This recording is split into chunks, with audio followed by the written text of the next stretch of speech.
Hi friends, Miss P back again to read another story to you.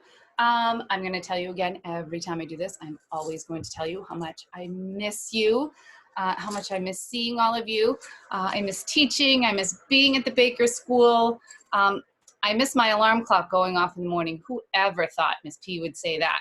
And I miss recess duty. Recess duty was never my favorite thing, but I definitely wish I was out there watching you guys play and playing Switch with you. Some of you know how much I love to play that game Switch that Miss Lazinski taught us. So I miss all of that. Even the things that I never thought I would miss, I miss them. But most of all, I miss you.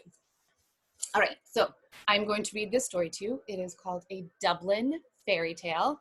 It is a book I picked up when I was in Ireland last summer. It's written by Nicola Colton, and you will recognize some of the characters in this story. Some of the characters in the story will seem very familiar to you. Okay, they may remind you of a story you already know. All right, so let's take a look at the cover. So this girl, it's like there's a cat behind her. Okay, all right, here we go. Dublin Fairy Tale. Once upon a time, there was a little girl named Fiona who lived in Dublin with her ma'am.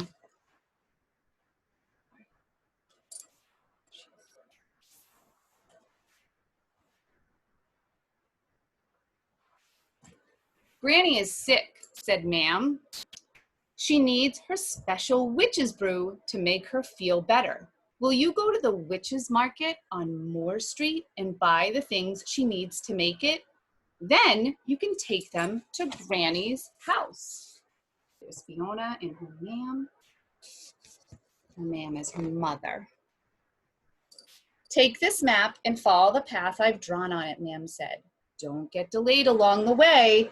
If anyone tries to talk to you, just tell them you're in a hurry. Here's the map. Okay, here's Fiona's house. Just go all this way to Granny's house. She has to go to Moore Street first. All right. Fiona put on her favorite red raincoat and set off through the trees of St. Stephen's Green Forest. There she is. A little peek right here. She's walking through the forest. Then suddenly, ow!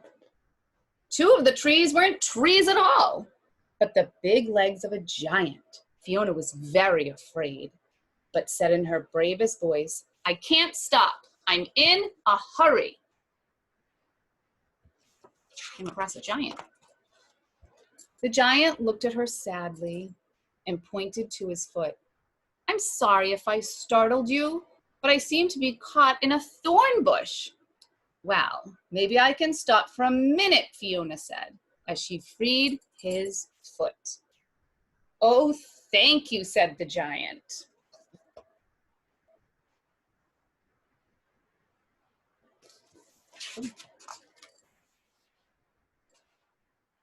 Oops, sorry, I think I missed something.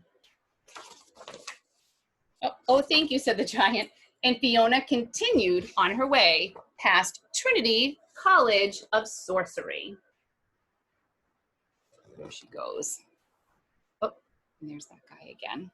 She's here. Okay. She had just crossed the Haypenny Bridge when suddenly, uh-oh. Fiona was very afraid, but said in her bravest voice, I can't stop, Mr. Troll. I'm in a hurry. She goes. I'm sorry if I startled you, but I was just clearing my throat. It's very sore. Well, maybe I can stop for a minute, Fiona says, and handed him a cough drop from her pocket. Oh, thank you, said the troll. That feels much better. And Fiona continued on her way.